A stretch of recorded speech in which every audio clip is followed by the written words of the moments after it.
الحمد للہ وکفی وسلام علی عبادہ الذین اصطفی اما بعد فاعوذ باللہ السمیع العلیم من الشیطان الرجیم من ہمزہ ونفخہ ونفثہ بسم اللہ الرحمن الرحیم فبشر عباد الذین یستمعون القول فیتبعون احسنہ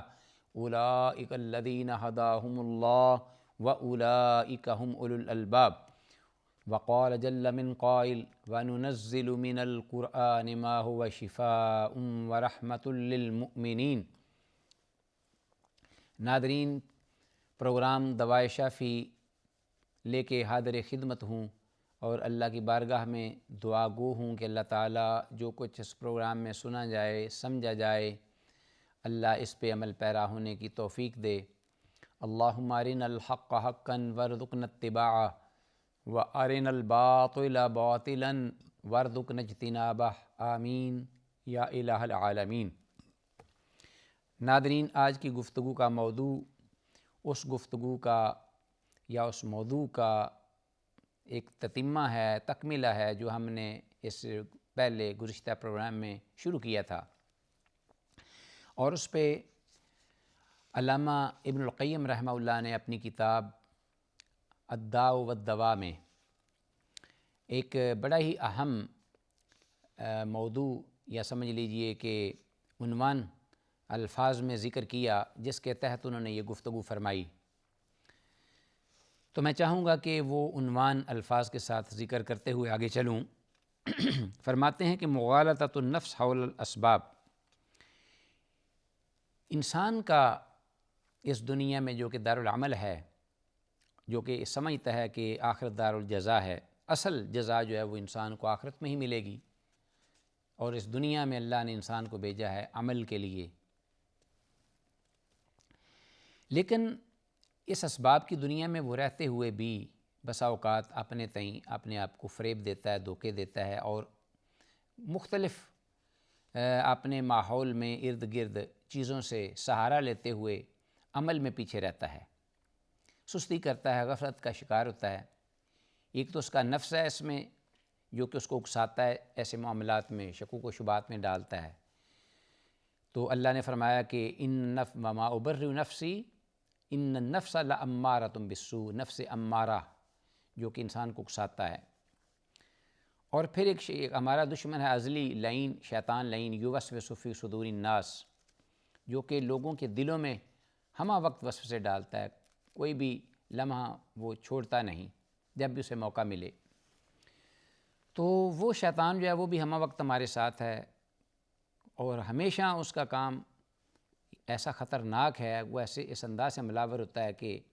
ایک برائی کو نیکی کے روپ میں پیش کرتا ہے، تسلی و تشفی دے کر، اور ایسا وہ انسان کو کنونس کرتا ہے علیاذ باللہ کہ اللہ ہی جس کو چاہے اپنی رحمت سے، اپنے فضل و کرم سے اس کو بچا لے، یا وہ جو شخص ایمان کے اتنا پیک پہ ہو کہ اس کے کچوکوں سے اور حملوں سے، وساوس سے اپنے آپ کو بچائے رکھے اللہ کی توفیق سے۔ یعنی آپ دیکھیے کہ افمن زین لہ سوء عملہ فرآہ حسنا، کہ اس عمل کو وہ مزین کر دیتا ہے اور وہ سمجھتا ہے کہ یہ اچھائی ہے، نیکی ہے، نیکی سمجھ کے انسان برائی کر رہا ہوتا ہے، نعوذ باللہ۔ تو آپ اس کی اس دشمنی، اس شیطان کی اور اس وساوس،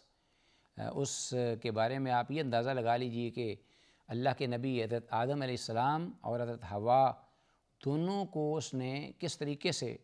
بہکایا۔ فَأَزَلَّهُمُ الشَّيْطَانُ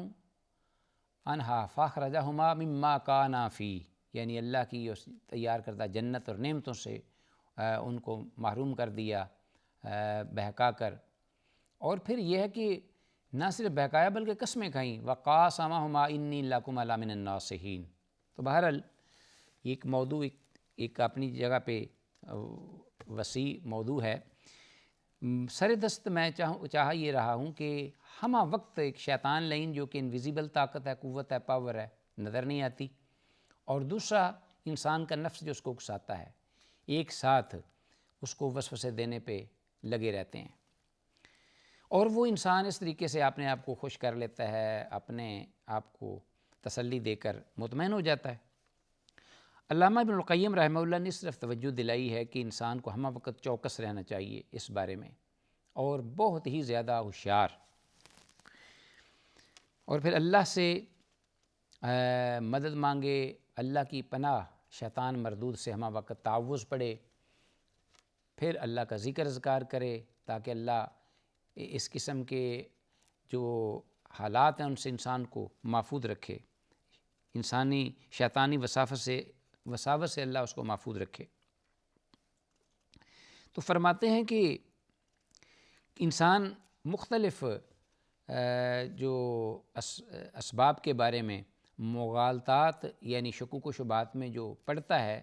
اس کی کئی ایک صورتیں انہوں نے اپنے معاشرے میں بیان کی۔ تو وہ ہر انسان اپنے ارد گرد اپنے ماحول میں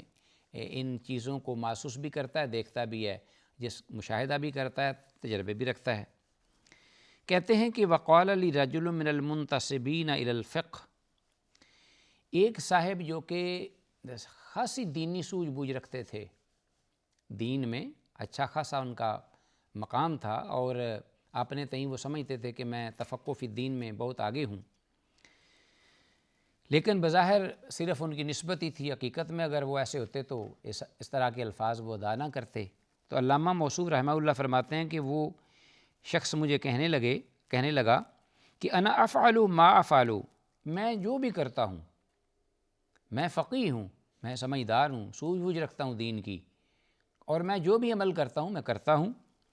ثم اقول، پھر میں یہ کیا کرتا ہوں، پھر میں یہ کہہ دیتا ہوں سبحان اللہ وبحمدہ 100 مرہ، کہ میں 100 مرتبہ میں سبحان اللہ وبحمدہ پڑھ لیتا ہوں۔ جب یہ میں پڑھتا ہوں تو وقد غفر ذالک او غفر ذالک او غفر ذالک اجمعہ، کہ یہ سارے کا سارا جو ہے یہ معاف کر دیا جاتا ہے، جو بھی میں معصیت یا نامناسب اعمال کا مرتکب ہو کر جب یہ پڑھتا ہوں تو یہ جو ذکر ہے یہ اتنا اس کے اندر تاثیر ہے کہ یہ ان گناہوں کو دھو دیتی ہے۔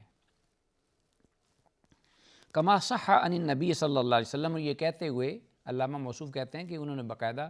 حدیث کا حوالہ دیا اور حدیث پڑھی میرے سامنے، حدیث سے استدلال کرتے ہوئے یہ کہتے ہیں کہ اللہ کے نبی صلی اللہ علیہ وسلم سے یہ صحیح حدیث ثابت ہے، انہوں نے فرمایا ہے کہ من قال فی یوم سبحان اللہ وبحمدہ 100 مرۃ،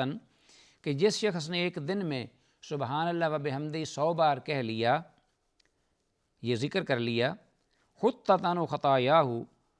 تو اس کی خطائیں معاف کر دی جائیں گی، مٹا دی جائیں گی، ولو کانت مثل زبد البحر، خواہ وہ اس کی خطائیں سمندر کی کے پانی پر جھاگ کی مانند یا برابر کیوں نہ ہوں۔ تو العیاذ باللہ وہ جو صاحب اپنے تئیں اپنے آپ کو فقیہ سمجھ رہے تھے، انہوں نے گویا کہ اس حدیث کو پیش کر کے استدلال کیا ہے اور سہارا لیا ہے اپنی غفلت، سستی، کوتاہی اور ناکردہ اعمال پر، اس حدیث سے سہارا لیا ہے، العیاذ باللہ۔ ناظرین، یہ ہے وہ وسوسہ شیطانی بہت ہی خطرناک، جو کہ بڑے بڑے پڑھے لکھے لوگ جو ہیں ان کو بھی اپنے دام فریب میں لے کر ان کی دنیا اور آخرت دونوں تباہ کر دیتا ہے۔ علامہ موصوف رحمہ اللہ نے حقیقت میں اس مرض کا علاج کرنا چاہا ہے اور اس مرض کی تشخیص کی ہے کہ یہ مرض اس شخص کے اندر موجود ہے، بہت بڑا بیمار ہے، لیکن اپنے آپ کو وہ سمجھ رہا ہے کہ میں تندرست ہوں، میں بہتر توانائی کی زندگی بسر کرتا ہوں۔ اور آگے وہ فرماتے ہیں وقال لی آخر من اہل مکہ، اہل مکہ میں سے ایک شخص تھا، اس نے مجھے یہاں تک بات کہہ دی جب میں مکہ میں تھا کہ نحن اذا فعل احدنا ما فعل، کہ جب ہم میں سے کوئی بھی شخص کوئی عمل کرتا ہے، جو بھی وہ عمل کرتا ہے، جیسا بھی عمل کرتا ہے، اغتسل وطاف بالبیت، کہ وہ پھر غسل کرتا ہے، وہ عمل کر کے جو کہ معصیت کا ہے، گناہ کا ہے، استغفر اللہ العیاذ باللہ، وہ کرنے کے بعد پھر وہ غسل کرتا ہے، پھر وہ ایک پورا ہفتہ یعنی 7 دن جو ہے وہ بیت اللہ کا طواف کرتا ہے مسلسل، اور اس میں ذکر کرتا ہے، اس میں استغفار کرتا ہے، اور استغفار کے ساتھ توبہ بھی کرتا ہے، تاکہ وہ جو گناہ کیے ہیں اس کی دھلائی ہو جائے اور وہ گناہ ختم ہو جائیں۔ تو علامہ ابن القیم رحمہ اللہ نے فرمایا کہ یہ وہ کہتے ہوئے کہتا ہے وقد موہی عنہ ذالک، اس کے بعد اس کے وہ گناہ ختم ہو جاتے ہیں، مٹا دیے جاتے ہیں اس عمل کے ذریعے۔ کہتے ہیں کہ بڑی ہی عجیب بات ذکر کرتے ہوئے ایک اور شخص کے بارے میں، جو کہ ایک بڑی واضح صحیح بخاری رحمہ کی حدیث ہے، اس سے استدلال کرتے ہوئے وہ کہتا ہے کہ وقال علی آخر قد صح عن النبی صلی اللہ علیہ وسلم، کہ مجھے ایک اور شخص نے کہا اللہ کے نبی صلی اللہ علیہ وسلم سے جو مرفوع حدیث ہے وہ بیان کرتے ہوئے، انہ قال، کہ انہوں نے یہ فرمایا کہ اذنب عبد اب ذنبن، ایک حدیث قدسی ہے اس کا ذکر کرتے ہوئے رسول اللہ صلی اللہ علیہ وسلم کے حوالے سے وہ کہتا ہے کہ اذنب عبد ذنبن، کہ ایک شخص نے گناہ کیا، گناہ کا ارتکاب کیا۔ حدیث میں آتا ہے رسول اللہ صلی اللہ علیہ وسلم نے فرمایا کہ ایک شخص نے گناہ کا ارتکاب کیا، فقال، تو بعد میں کہتا ہے ای رب اصبت ذنبا فاغفر لی، اے اللہ میں نے گناہ کر لیا، میں گناہ کر بیٹھا ہوں، مجھے معاف کر دے، فاغفر لی۔ فغفر لہ، تو رسول اللہ صلی اللہ علیہ وسلم نے فرمایا کہ اللہ نے اس کی بخشش طلب کرنے پر اس کو معاف کر دیا۔ ثم مکث ما شاء اللہ، پھر وہ اسی طرح بغیر گناہ کے رہا جب تک اللہ نے چاہا۔ ثم اذنب ذنبا آخر، تو پھر اس نے ایک اور گناہ کا ارتکاب کر لیا، ایک اور دوسرا گناہ کیا اس نے بڑا۔ فقال، جب گناہ کر بیٹھا تو کہنے لگا ای رب اصبت ذنبا، کہ میں نے گناہ کیا ہے، مجھ سے گناہ ہو گیا ہے، فاغفر لی، مجھے معاف کر دے، بخش دے۔ فقال اللہ عز وجل، تو اللہ عز وجل فرمائیں گے یا فرماتے ہیں کہ عالم عبدی ان لہ ربا یغفر الذنب ویأخذ بہ، کہ میرے اس بندے کو معلوم ہے کہ اس کا ایک پروردگار ہے جو کہ ہر گناہ کو معاف کرنے کی قدرت رکھتا ہے اور ہر گناہ کو معاف کرتا ہے۔ تو اس بندے کو معلوم ہے میری اس شان کے بارے میں اور میری اس مغفرت کے بارے میں، وَيَأْخُذُ بِهِ، اور اس کو یہ بھی علم ہے کہ وہ اس گناہ پر پکڑ بھی سکتا ہے میرا پروردگار۔ تو جب وہ میری بارگاہ میں آتا ہے تو پھر وہ یہ کہتا ہے کہ میں نے گناہ کیا اور اے اللہ مجھے معاف کر دے، قد غفرت لعبدی، میں نے اپنے بندے کو معاف کر دیا ہے۔ فَلْيَصْنَعْ مَا شَاءَ، تو اس کو اب جو وہ چاہے کرے، اس کی معافی ہو گئی۔ ناظرین، یہ ایک حدیث ہے، اس کا غالباً اختصار علامہ موصوف نے ذکر کیا ہے، اور اصل صحیح بخاری میں جو حدیث آئی ہے وہ تقریباً قدر تفصیل سے ہے۔ اس میں باقاعدہ 3 بار کا ذکر ہے کہ ایک بار وہ گناہ کرتا ہے اور کہتا ہے اللہ میں نے گناہ کیا اور مجھے معاف کر دے۔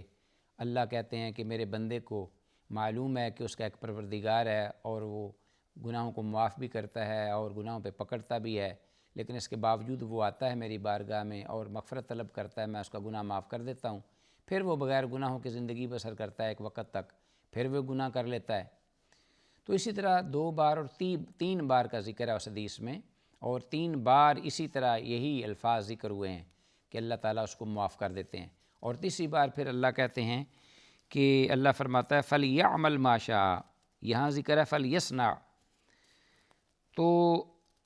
وہ اب جو عمل بھی چاہے کرے میں نے اس کو معاف کر دیا ہے۔ اب یہ جو الفاظ ہیں آخری، اب جو عمل وہ چاہے کرے میں نے اس کو اب معاف کر دیا ہے، تو اس مفہوم یا ان الفاظ کے ساتھ بہت سارے لوگ جو ہیں وہ اپنے آپ کو اس شک اور مغالطے میں ڈال کر لا سمح اللہ لنا، غلطی کا شکار ہو کر، غفلت کا شکار ہو کر وہ بڑے بڑے گناہ جو ان کا ارتکاب کر بیٹھتے ہیں اللہ کی بارگاہ میں، استغفر اللہ، العیاذ باللہ۔ تو علامہ موصوف رحمہ اللہ یہاں یہ حدیث لائے ہیں باقاعدہ یہ ذکر کرنے کے لیے کہ بہت سارے لوگوں نے اس سے نقصان اٹھایا ہے، بہت زیادہ۔ وقال، اور کہتا ہے کہ وانا لا اشک ان لی ربن، وہ بعد میں وہ شخص کہتا ہے کہ کوئی شک نہیں کہ میرا ایک پروردگار ہے، جیسا کہ حدیث میں ذکر ہے، وہ کہتا ہے کہ میرا اپنا رب ہے، میرا پروردگار ہے جس نے مجھے بنایا ہے، پیدا کیا ہے، میری رکھوالی نگہداشت کرتا ہے، مجھے رزق دیتا ہے، وہ میرا رب ہے اپنا، میں اس کو رب مانتا ہوں۔ یغفر الذنب ویأخذ بہ، اور وہ گناہوں کو معاف بھی کرنے پہ قادر ہے اور گناہوں میں پکڑتا بھی ہے، لیکن جو اس کی چوکھٹ کو پکڑ لے اس کو وہ معاف کر دیتا ہے۔ وَهَذَا الضَّرْبُ مِنَ النَّاسِ قَدْ تَعَلَّقَ بِنُصُوصٍ مِنَ الرَّجَاءِ وَاتَّكَلَ عَلَيْهَا، کہ یہ وہ مثال ہے ان لوگوں کی، علامہ موصوف فرماتے ہیں کہ جو لوگ رجا یعنی جھوٹی امید باندھ کر اللہ کی اس مغفرت اور معافی اس پر اپنے تئیں فریب دے کر گناہ پر گناہ اور غلطیوں پر غلطیاں، معصیت پر معصیت وہ کرتے چلے جاتے ہیں، اور پھر اسی پر ہی وہ توکل کر بیٹھتے ہیں۔ وَإِذَا عُوتِبَ عَلَى الْخَطَايَا وَالْإِنْهِمَاقِ فِيهِمَا سَرَدَ لَكَ مَا يَحْفُظُ مِنْ سعة رحمة اللہ ومغفرتہ ونصوص الرجاء، اور جب معاشرے میں کوئی شخص ان کو ٹوکتا ہے، ان کو توجہ دلاتا ہے، بھئی اتق اللہ، اللہ سے ڈر اور اس سے بچ جا، اللہ کی نافرمانی سے، یہ گناہ کا کام ہے، اور یہ گناہ تو نے کیوں کیا، کیسے کیا، تو پھر آگے سے اس کا جواب یہ نہیں ہوتا کہ میں نے گناہ کیا، اللہ مجھے معاف کر دے، یا اللہ سے میں مغفرت طلب کرتا ہوں یا توبہ کرتا ہوں یا میرے لیے دعا کیجئے، واقعی میں نے اس کا اعتراف نہیں کرتا گناہ کا، اس پر اس کو خوف نہیں آتا، ندامت اور شرمندگی نہیں ہوتی، تو بلکہ وہ اس قسم کی آیات اور احادیث سناتا ہے آگے سے لوگوں کو کہ اللہ میرا پروردگار ہے، آپ کون ہیں، میرا اور میرے اللہ کا معاملہ آپس میں نے اگر غلطی کی ہے تو میرا اللہ جو ہے اس کی رحمت اس سے بہت وسیع ہے کہ وہ مجھے معاف کر دے گا، آپ کون لوگ ہوتے ہیں مجھے اس پر سزا کی وعید سنانے والے یا ملامت کرنے والے۔ تو اس قسم کے الفاظ وہ آگے سے بولتا ہے۔ وَلِلْجُحَّالِ مِنْ هَذَا الضَّرْبِ مِنَ النَّاسِ فِي هَذَا الْبَابِ غَرَائِبُ وَعَجَائِبُ، تو اس قسم کے لوگوں کے بارے میں جو ان کے مقولے ہیں پھر آگے سے، اور پھر جو ایسا ایسا وہ جرت بڑھتی جاتی ہے اللہ کے بارے میں، تو ایسے ایسے الفاظ اور ایسے ایسے وہ مقولے کہنا شروع کر دیتے ہیں کہ جس پر استغفر اللہ والعیاذ باللہ انسان لرز جاتا ہے سنتے ہی، عام ایک مسلمان مومن یا بیان کرتے ہوئے آگے وہ اللہ کا خوف کھاتا ہے، تو اس کو ڈر آتا ہے کہ کہیں یہ میں اگر الفاظ کسی کے حقایتاً ذکر کروں گا تو میں کہیں اللہ کی پکڑ میں نہ جاؤں، ایسے ایسے الفاظ جو کہ یہ لوگ بڑی جرت اور دلیری کے ساتھ اللہ کے بارے میں ذکر کرتے ہیں، تو ان کی بھی وہ کچھ مثالیں دیتے ہیں علامہ ابن القیم رحمہ اللہ۔ تو ناظرین انشاءاللہ یہاں پر ہم اپنے آئندہ پروگرام کے لیے اس موضوع کو کے بارے میں توقف کرتے ہیں، تو انشاءاللہ اللہ کی توفیق اور تائید سے آئندہ اللہ نے چاہا تو پروگرام میں اس موضوع کو جاری رکھتے ہوئے دیگر مسائل یا مثالوں کی طرف آئیں گے۔ سر دست اللہ تعالیٰ سے دعا ہے کہ اللہ تعالیٰ انسان کو، ہم کو، سب کو ان مغالطوں سے، شکوک و شبہات سے اور تساہل سے اللہ محفوظ و معمور رکھے اور نیکی کی توفیق دے، گناہوں سے محفوظ رکھے۔ ھذا ما عندی واللہ اعلیٰ وعلم بالصواب۔ السلام علیکم ورحمۃ اللہ وبرکاتہ۔